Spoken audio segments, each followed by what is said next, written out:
નમસ્કાર દર્શક મિત્રો, આપ જોઈ રહ્યા છો અરવલ્લી ન્યૂઝ. અખિલ ભારતીય વિદ્યાર્થી પરિષદ અરવલ્લી જિલ્લાના જિલ્લા કેન્દ્ર મોડાસા 4 રસ્તા પર જીકેએસ પોર્ટલની ખામીઓને સામે વિરોધ પ્રદર્શન કરવામાં આવ્યું. આ સમગ્ર પરિસ્થિતિ દર્શાવે છે કે જીકેએસ પોર્ટલની કામગીરી અસફળ રહી છે. એબીવીપી ગુજરાતની જીકેએસને લઈને રાજ્ય સરકાર પાસે માંગ આ મુજબ રહી છે: તાત્કાલિક ધોરણે જીકેએસ પોર્ટલમાં ખાનગી યુનિવર્સિટીઓનો સમાવેશ કરવામાં આવે.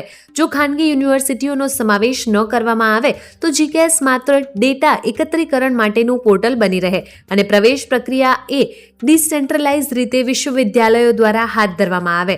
રજિસ્ટ્રેશન ફીના નામે ઉઘરાવવામાં આવતા 300 રૂપિયાની રકમમાં ઘટાડો કરવામાં આવે અથવા તે બંધ કરવામાં આવે અને વિદ્યાર્થીઓને માટે પ્રક્રિયા નિઃશુલ્ક બનાવવામાં આવે તેવી માંગ સાથે અરવલ્લી જિલ્લા એબીવીપી દ્વારા વિરોધ પ્રદર્શન કરવામાં આવ્યું હતું. વૈભવ રાઠોડ, અરવલ્લી ન્યૂઝ, મોડાસા. નમસ્તે, હું જયવીરસિંહ પુવાર, અરવલ્લી જિલ્લા શાસક. આજ રોજ અખિલ ભારતીય વિદ્યાર્થી પરિષદ દ્વારા ગુજરાતભરના પ્રાંતભરની અંદર વિકાસ પોર્ટલ કે જે છેલ્લા 3 વર્ષથી નિષ્ફળ પામ્યું છે તેના ઉપલક્ષમાં આજે અરવલ્લી જિલ્લાના મોડાસા નગરની અંદર વિકાસ પોર્ટલની ખામીઓને લઈને જાહેર જગ્યાએ મોડાસા 4 રસ્તાએ વિરોધ પ્રદર્શન કરવામાં આવ્યું છે. આજે મોટી સંખ્યાની અંદર વિકાસની ખામીઓ વિદ્યાર્થીઓની અંદર પડી રહી હતી. જે પ્રમાણે વિદ્યાર્થીઓને એડમિશન મળતા હતા, વિદ્યાર્થીઓ વિકાસ માત્ર એક સરકારનું એક તોતરું બની રહી ગયું હતું. તેના માટે જે પ્રકારે વિદ્યાર્થી પરિષદે ઉગ્ર માંગ કરી રહ્યું છે.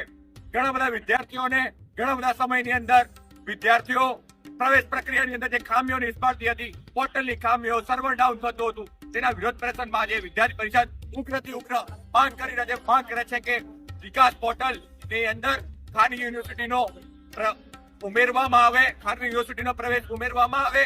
બીજું, વિકાસ પોર્ટલ દ્વારા જે 300 રૂપિયા ફી વિદ્યાર્થીઓ દ્વારા લેવામાં આવતી હતી તે બંધ કરવામાં આવે, અથવા તો તેમાં ઘટાડો કરવામાં આવે અથવા તેને નિઃશુલ્ક રૂપે 300 રૂપિયાનું પોર્ટલ કરવામાં આવવું જોઈએ.